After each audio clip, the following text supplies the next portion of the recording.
Okay. So today I'm joined by Lillie. Welcome, Lillie. Hiya, thanks for having me. You're welcome. Do you mind introducing? I'm sure there's not many people who don't know who you are, but yeah, of do you course. mind introducing yourself first Yeah, of all? definitely. I'm Lillie. I'm a long distance runner and also a running coach. I founded a female coaching collective called PASSA. Nice.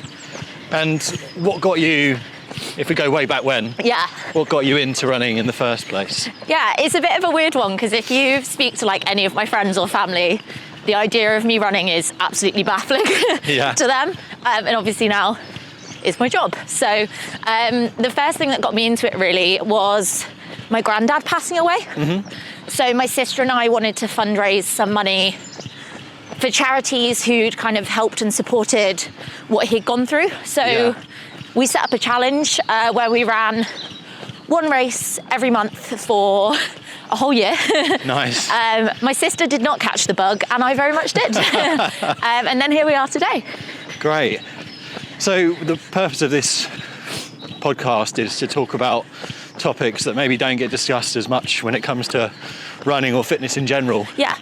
And when we were talking about this, you picked the topic dealing with knockbacks. Yeah.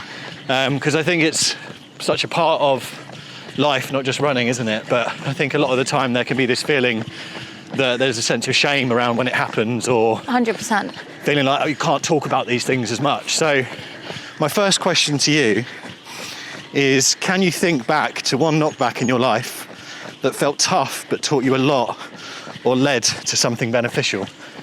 Yeah, absolutely. I think the biggest knockback that I've really faced across both my life but also my running journey as well was probably my diagnosis with endometriosis and adenomyosis as well, which are two kind of chronic illnesses that I now live with. And the diagnosis of those required extensive surgery and kind of came as quite a knockback to my running. I had to stop running, kind of go back to the beginning with things when I was allowed to start again.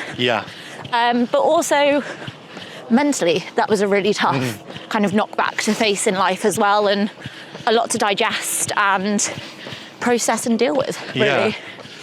What do you think you learned from that experience then, that you've sort of taken through to today? Yeah, definitely. I think the biggest learning, and you'll hear people say this, and I find myself saying things sometimes that I'm like, oh, that's so cheesy or corny. Like, I can't believe I'm saying that, but you're so much stronger than you think that you are. You're a lot tougher than you think you are as well. And that really, if you have the drive, the will, the determination, you can push through most things in life and get yourself not even back to where you were, but back to an even better place than you were in the first place. Was that your initial thought when you found out about it, or has it changed? I would say it's changed quite massively.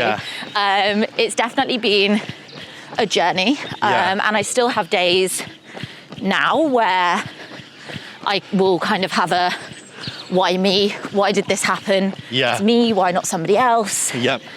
But I always try and come back to that overarching point, really. And it's something I often talk with like my clients about as well, is kind of recentering and accepting that it's okay to have those days or even weeks where you do feel down about things, or you do let them kind of take over a little bit. But then going back to that kind of recentered point of kind of saying, well, how can I use this to power me? How can I use this to do better, make better, help other people is the biggest thing. I picked up years ago now boxing for a few years. Oh, amazing. And my coach said to me once, no matter how hard you train, you're still going to get punched in the head. Yeah, very true. And what I loved about that quote was, I kind of took it forward. Like for me, I used to struggle a lot with my anxiety. And kind of felt like, I think sometimes with this expectation, particularly of knockbacks, or how we, like you were saying there, how you feel, you can have this false expectation that we should always feel a certain way. And when we don't, then like something's gone wrong. But to your point, it's knowing that we're still going to have those days or those moments or things that don't go to plan. And it's really nice you saying that about like recentering yourself and going that you might just feel a bit off balance sometimes, but then finding 100%. That centre rather than thinking, I have to always feel a certain way. Yeah, and I think it's again, it's another saying that I absolutely hate, and if my dad heard me saying this, he'd laugh. We kind of grew up with him saying, everything happens for a reason. Yeah. I used to be like, it's so unfair, I hate it. Why did it happen to me? But I truly now believe that everything does happen for a reason. Yeah. And it's a path to you becoming the person that you didn't even necessarily know you wanted to be. Yep. As well. But I think that recentering it is so difficult, and it's something that definitely didn't come easy to me, or has been easy to me. Yep. But I think it's an incredible skill to have and to use, and it comes from knockbacks in running as well, like a bad race. How do you recenter yourself from that as well? Yeah. It's like your point, first of all, is it's not saying you have to be grateful for everything that happens to you there and then, but you can be grateful for what you learn from it. Yeah, I look back now and I'm very grateful for some of those things that at the time I was very much not grateful for. Yeah. Well, let's move on. So another question for you then. It kind of links to that, because there'll be people listening to this that maybe think, that sounds great, but what can I do? What is something you think people can do to overcome knockbacks? What's something that someone could start doing to help recenter themselves, as you said before? Yeah, absolutely. I think the biggest thing, the first thing anyway, is acceptance. Yep. Acceptance of that knockback, acceptance that it's happened to you. Yep. It's something that you can't change. Yeah. It's something that's going to be a part of your life going forwards now, or a part of what's happened to your life. So processing that acceptance is the big thing for me. Yeah. But then moving forward, I'm very type A personality, so I'm a big planner. So put steps in place of how will you make sure that or something similar to that doesn't happen again. Yep. And also put steps in place of how you now move forward. So like, what is the long-term goal that in 6 months you'd like to feel this way about it? But what are you going to do in month 1, 2, 3, 4, and 5 to help you get to that 6-month goal of how you want to feel about it by then? If that makes sense. Yeah. Going back to that other point you just mentioned there about learning from something, going, how do I stop that happening again? Yeah. Have you got an example where you've applied that either like recently or throughout your sort of running journey? Yeah, I think like we've all had bad races, and for me, a lot of that used to come from like the pressure I put on myself. Yep. And I had a really bad race about 2 years ago now. It was London Marathon 2 years ago. Yeah. And I think that was just a real turning point for me of being like, you can't go on putting this much pressure on yourself because it's breaking you. Yeah. And what can I do to make sure that I don't fall apart on a start line in that way again? Yep. And it's been a really difficult journey, but I can stand on most start lines now and separate the training from the race day. So you sometimes won't get the result that you want on that race day. That's one day of, I don't know, 12 weeks of training or whatever. But you can still be extremely proud of that 12 weeks of training that you put in to that, and come back to that and walk away and reflect and say, okay, well, it goes towards the next goal. It goes towards the next thing. It's not wasted just because that day didn't go to plan. Yeah, nice. I like how you frame that as well, is that it's very forward focused. Yeah. I think it's easy, isn't it, with knockbacks or things like that, to stay in that sort of judgmental past self place of, oh, what should I have done or could I have done? Whereas I 100% used to be somebody who just constantly reflected on the past and what had gone wrong and like, oh, it will happen again. But it's a complete reframing of how I digest things as a person, which has been really difficult. But I can now see kind of a few years on how positive that's been, like not only for my running, for my work, but like for my friends and family around me as well and things too. Yeah, I think that is a good piece there, is giving people, if you do have a knockback, is going, how do I make the question more like, what can I do differently next time, or what have I learnt as a result? Yeah. Because then you are in control of that, and it avoids that dwelling, doesn't it?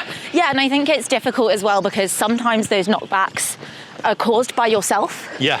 And it's really hard to like have the confidence to stand there and go, yeah, I was the problem. Yeah. But hopefully that means you won't be the problem again. Yeah. No, it's interesting.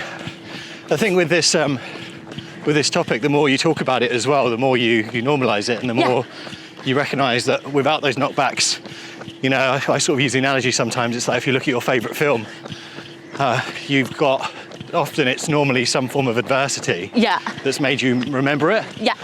And if a film didn't have any of that kind of adversity or challenge, it's not really going to be that memorable. It probably wouldn't even be a film. No. And you look back at like your life and anyone's life really, you'll probably often find those are the moments that you remember the most because they taught you something or they gave you something as a result. 100%. So I've got some quick fire questions for you now. Okay. Now, you don't know what's coming, do you? No.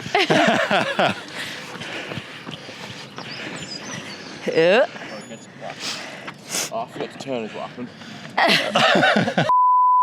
Okay, give me a number between 1 and 5. 4. 4, okay. Was that one of the quick fire questions? What's a song, quote or mantra that helps you get back up when you face a knockback? Unstoppable by Sia. Nice.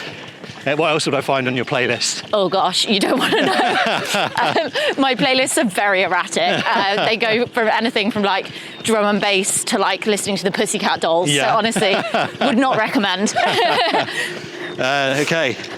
Next number. 2. 2. Okay. Fill in the blank.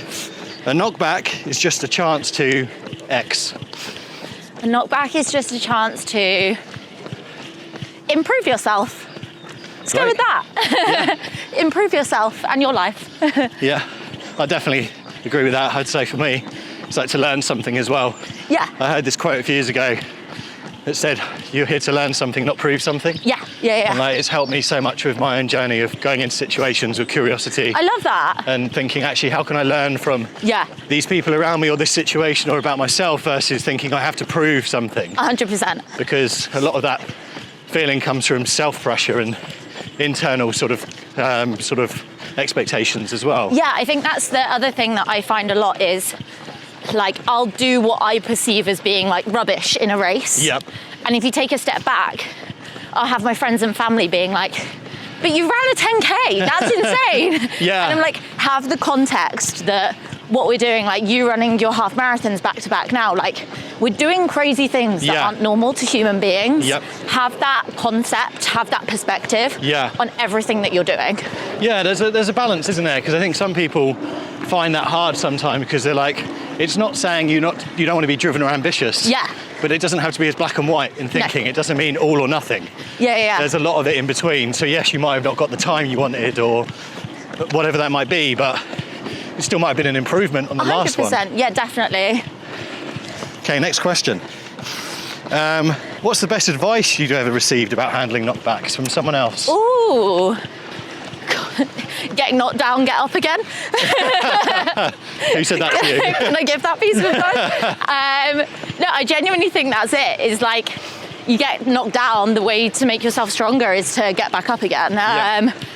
And just knowing and building a stronger person will help that when a knockback happens now, I don't panic as much, I don't worry as much, and just embracing that is a part of life and a part of the journey as well. Nice. So it's that avoiding that initial reaction or overreaction to it and just letting it settle. Just letting it happen. Yeah. I have a rule that is like, when it comes to racing now, I have A races and B races. Yep. It's like my A races are normally my marathons because that's what I do. Right.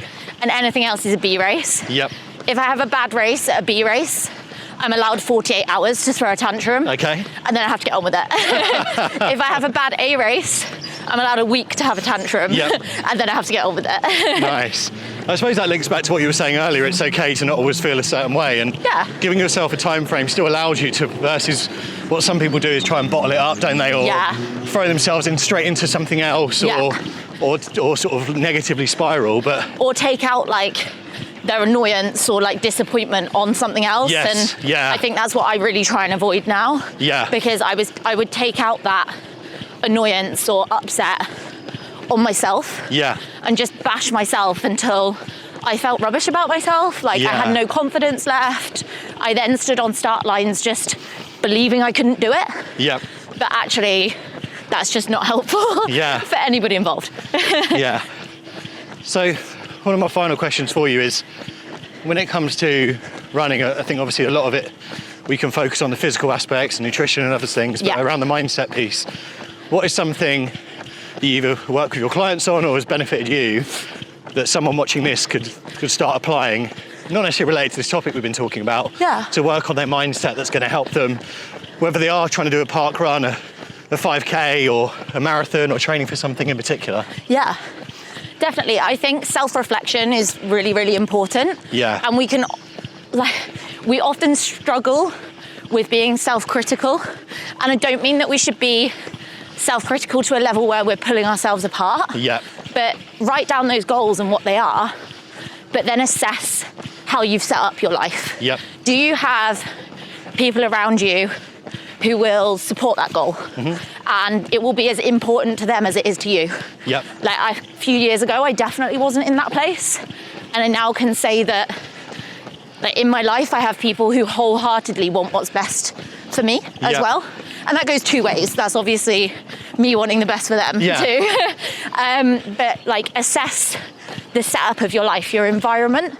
Is it a healthy environment to be in? Do you enjoy where you live? Do you have enough fresh air? Do you have enough green spaces by you? What do you need as a person? And almost embrace being a little bit selfish. We spend our whole lives, or I certainly do, being very selfless. I'm the kind of person who always puts everyone else before my needs. But spend that time being a bit more selfish and kind of say, you know what, I've got this really big goal. I'm going to go and run my first ever park run. And I want to do it in 35 minutes. Turn around to your friends and say, you know what, I'm going to be focusing on this for 12 weeks. I'm not going to be coming to the pub 3 times a week. And I need you to not send me grumpy messages asking where I am. Because I need to do this for me. And communicating that with the people around you is so key. For sure. There's two things I really like there, is that being more intentional with things. Is not just with a goal, but the things around it. Is because I think some people set a goal, but then they're not intentional with the habits or the controllables that are going to get them there. And don't let it rule your life, though. No. Make sure, I kind of play by a bit of these days, probably more an 80-20 rule, because this is my job, this is my life. But in general, I try to encourage that 60-40 rule. Eat healthily and well 60% of the time, have fun 40% of the time, enjoy your health activities 60% of the time, go to the pub, have a laugh 40% of the time. No, self-reflection I think is so important, isn't it? Not just for running, but for life. But it's such a difficult skill. I do something every Friday called Weekly Wins that I'll give myself 10 or 15 minutes and just write down what I've done well with what I've done, not what's happened, but controllable things. And it's not saying I ignore the things that didn't go to plan, but I'm already thinking about them. This is time to kind of provide a bit more of balance, not toxic positivity. And 100%. It helps me just recognise, actually, don't be so quick to write off a bad week or a bad day, because there might have been a lot of good stuff that happened within it. 100%. I think writing things down can really really help. Last year when I was training for Berlin Marathon, I've never journaled before. I've always kind of been oh, that's a bit corny, you don't need to do that. But I was going through a really tough time, personally. And actually every day, even if it was a sentence, just jotting down a mantra, or reminding myself that I'm proud of what I did, or saying my session today was rubbish, but writing this down is the end of that. We move on tomorrow. Really, really helped me. And it's not something that I would do all the time, or that I feel I need to do again now. But at that time in my life, it really, really helped me. And I think that's really important as well, remembering that ways of processing knockbacks or processing lows with your mental health or things like that, the way you deal with those will change as you change as well. It's not always going to be the same. No, and it's giving yourself that credit, isn't it? It's going, you might not be where you want to be yet, but you're probably further along than where you were. And it's okay to say, I'm proud of myself, because we look for it from others a lot, but if you don't give it to yourself, you often won't believe it. 100%. From other people. No, I think that's such a good point. So finally, any other advice or any sort of closing sort of thoughts on, not necessarily the topic we've discussed today, but for anyone watching this who wants to work on dealing with knockbacks better, or handling that kind of expectation around it. Yeah, definitely. I honestly think that I come back again to that point of setting up your environment to be correct for you. Yep. If you're surrounded by negative people, Yep. you're going to feel negative. Yeah. If you're surrounded by rain like we are in Britain, you're going to feel rainy Yeah. and down. Surround yourself with things that will make you feel the way that you need to feel in order to achieve success. Yep. And that will help you to get there. Great. Well, Lillie, thank you so much for, You're welcome. for chatting today, for running with me. Thanks for having me. You're welcome. You're welcome. Just stop. Sorry.